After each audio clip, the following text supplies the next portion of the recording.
All right. The next thing we wanted to talk to you about today was our new Attorney General, Jeff Sessions. Now, for those of you who haven't heard, he's not a big fan of marijuana. And he's still living in the 18th century, if not earlier. Now, I don't know, man. He may very well be a good guy and have good intentions behind what he's doing, but he clearly does not do his own. He doesn't do research. This is the guy that said good people don't smoke marijuana, which is fucking ridiculous. Let's be honest, that's stupid. But now he's trying. There's bipartisan support now for basically relaxing on drug laws. One of the big reasons is the opioid epidemic. I think everyone's realizing that making drugs illegal hasn't helped. It's put a lot of people in jail, which hasn't helped. And it is a real problem, though. We have how many people dying from addiction and all every day. We have a good amount of articles out on the topic, actually. We're not taking away from we'll actually put links at the bottom of this to show you our articles on our website.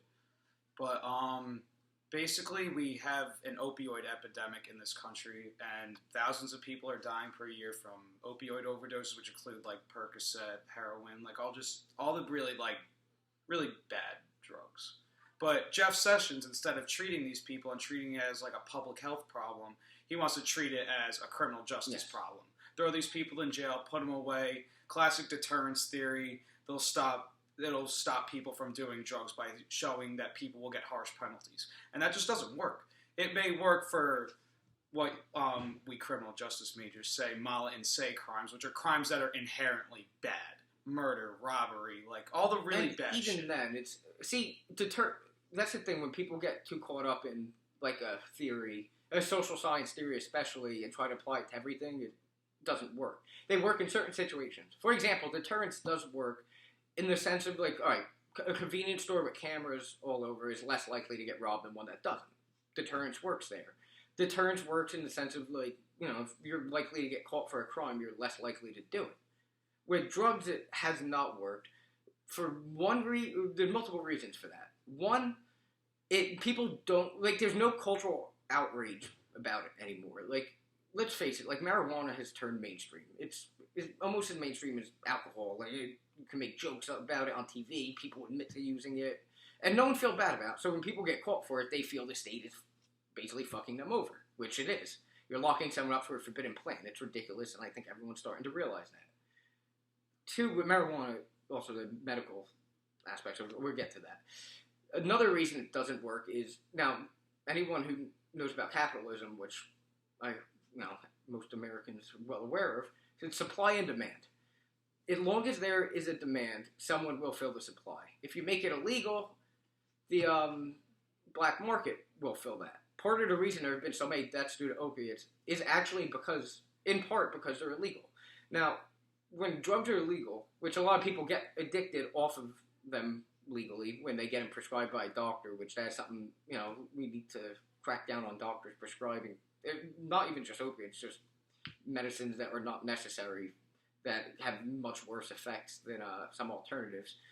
But then once they get addicted, a lot of us have met people who've been addicted and had people close to us addicted, so we've seen how it goes invariably almost every time. It starts out with Percocets or one of the other legal ones. Then they run out of money or a prescription for that, and they go on to the illegal ones. Now, once you get to unregulated drugs, someone could give you anything. You've probably heard of fentanyl if you've been watching the news or covering this issue at all. Fentanyl was originally found to be used on elephants. The only fucking look at it for human use was how quickly it will kill someone. Now, what drug dealers are doing is, it's something called cutting product. They do it with a lot of drugs, but because fentanyl is cheaper than heroin, what they're doing is they make a mix where it's fentanyl but looks like heroin, and they sell that. Now, the dosage, because it's 100 times or more than that, more potent than heroin. So you have so many people ODing because almost entirely because they don't know what they're actually taking. They think they're taking heroin, but they're taking something 100 times more potent. Now, and this isn't saying, everyone should do heroin. Not at all. Do not even try to misconstrue this as that. But the fact is, addicts will find drugs. That's what drug addicts do. It turns to a health problem then, that they will literally, look at how many people ruin their lives just to get a fix. they're going to find it. And if the only option they have is the black market, they will go to that black market and give that money to the hands of criminals. And make no mistakes, this is absolutely a public health crisis. Because when you try a drug for the first time, it obviously is a choice. Like, it's a rational choice. You know what you're doing. But after that, it becomes a chemical like imbalance in the brain, which is why it is a disease. It is a public health problem, and that needs to be treated, not punished. It's specifically, I mean, how it works. You look into it is neurotransmitters, namely dopamine and pleasure. It's a pleasure drug in your brain, I guess, or pleasure neurochemical. It causes it to release that. Most addictive drugs work similarly in the sense they get to release that, and then once your body gets used to getting a fix from a foreign substance, it's basically almost like imagine starving. It'll make you like you need it. Your body will be telling you you need it, and that's what these people, once they get hooked on something, it's not a matter of just, hey man, stop it. Some drugs, even like benzos, for instance, you actually, if you get to a certain point in addiction, you need doctors to get you off because you could literally die from cutting the addiction. Now, what Jeff Sessions is suggesting is putting the harshest, he wants to bring back the harshest possible punishments for all these. That's not, all that is going to result in is more people in jail and do nothing at all to solve this problem. If you want to solve the problem, start looking at what the science has shown and what has worked in other countries, and well, even in this country, rehab and education. The clearest example of beating a drug problem was how we beat cigarettes. Cigarettes are still legal, but what happened was information started becoming available, and they started educating people, not fear-mongering. The DARE program, you could say, was an attempt at educating people, but most of it was fear-mongering. Because the thing is, if you're going to tell someone not to do something, and then tell them, like, for instance, cocaine will kill you. If you do it once, you're going to die. Then you go off to college and you see a party having a field day on cocaine and not dying.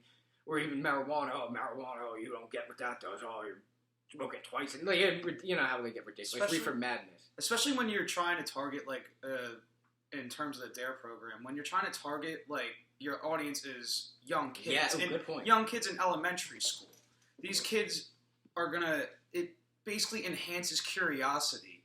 Like, people aren't just gonna be like, oh, well, you're telling me not to do something. Everyone knows when you're younger, you're rebellious. You want to do what people tell you not to do. That's definitely part of it. But even then, like, if, for cigarettes, for instance, the information is pretty accurate. It's accurate what they give. And they drive it home. And people still choose to smoke, but find it very hard to find a smoker who isn't aware that cigarettes are not doing them any good. Which, again, some people will still do whatever drug just because. And that's why we live in a free country. You should be able to choose if you want to do it. Yes. Not that heroin. We'll get to that in a second. But just to cut off on this point, if you want to undermine any drug education, the worst thing to do is the fear-mongering and the threat of, if you do it, you get locked up. One, it's not going to convince people. Two, if you just go overboard like the DARE program has done, if you tell someone marijuana is deadly and go off on a nonsense like reefer madness like tirade, they're going to disregard not only that, but almost everything else about every other drug that they were told once they find out that that was bullshit. That's, again, the rebellious thing really kicks in then when you find out people have been bullshitting you the whole time. So if we want this to stop, educating people is probably the best bet we have, and having programs, like rehab programs, would be a good one. And as you were getting to, the legality aspect, that is something I'm passionate about. And even good, there are good criminal justice programs that are in place that can help these type of people. Like, there's the new probation program, which has shown to reduce drug use by 86%, because these people, and it is more of a deterrence theory, because the new probation program works is, say you're on probation, you just get out of jail for whatever it is, say smoking pot, whatever. If you relapse, you get placed in jail for only a few more days, and it has shown to reduce recidivism and drug use. So there are good programs in place. It's just a matter of putting the right ones in place. Yes, and programs that a lot of the recent work into it has taken more of a rehab approach, and there's science, and it has science. It's science backed, a lot of it. That we learned back when they first started the drug war, it was a lot of it bullshit, race-based, about targeting certain demographics. So I was going to say maybe and good intentions, but I'm not going to fool myself. You should look at our other video on that. Yes, we talk about that a lot. We have a lot of papers on that too. But yeah, so I'm not even going to try to say it was done with good intentions. But even let's say it was done with good intentions, the science out now is showing that, all right, it didn't work. If something doesn't work, why keep fucking going with it? Why not switch over to things that do work? Unless you people want, like, what do you want? Like, fill the jails beyond capacity with someone who smoked a forbidden plant, and keep or happen to get addicted money to something. Yes, and oh, by the way, look at how much it's like over $80,000 to keep someone in jail for a year. A lot of people who complain about they don't like paying too much taxes, throwing all their money to the government. That's one of the biggest wastes you could imagine. And especially when people come out of prison after extended stays, especially, they are mostly worse than when they went in with crime. Because think of it, it's like a lot of criminal gangs call the university. Because you're going in, let's say you went in and you're like a petty criminal, you're living with and have to adapt to an environment that's brutal with people much worse than you, violent criminals, people who, career criminals. You're probably going to come out with a lot of the attributes of the people you've been surrounded with, as, anyone who gets part of a group takes on. You need to survive. You're going to internalize that atmosphere. It's just how it works. Yeah, absolutely. And now, to get on, we could give Sessions shit for having an awful idea when it comes to this, but I'd also like to give some alternatives, some things that might, or some reasons why we could do better. For one, actually, and also get to the point that we were getting before, and this is a big part. If we want to claim to be the land of the free, how could you justify, or how could you claim to be a free nation when the government can tell grown adults what they can and can't choose to ingest based off what some people fucking decades ago decided? That's not freedom. You can't, well, in my opinion, you can't twist it like that. Now, and that's, again, a lot of people go off, you're saying, we have a drug free for all. No. One of the people who want to do drugs are doing drugs. Let's be honest about that. There are legal drugs, alcohol, tobacco, and we seem to have no problem with them. Alcohol is actually one of the worst drugs in terms of causing people to do stupid shit, worse for your body than marijuana, at least by far. But by educating people and regulating it, it's worked out. There's still problems with it. There will always be problems with, people in addiction. But to make it a criminal thing is not the way to solve it. It'd be better, again, just bring more education on the topics, have more, research to work programs, and you know what? And legalizing it. If you legalize it, as we were talking about fentanyl before, this actually really goes into that. When something's legal, it's regulated. So in other words, if someone, even as bad as heroin is, they would be getting what they went to buy. They wouldn't be getting something that someone's claiming is one thing, but actually another. Overdoses, a good portion of overdoses actually happen because of that. For one case I could speak to in particular, a lesser-known drug, 2,5-C-N-bomb, is meant to be taken at a microdose level. It was made illegal after a famous overdose where a kid thought he robbed it from a drug dealer, thought it was cocaine, and snorted it. That was well over 1,000 times the supposed dose.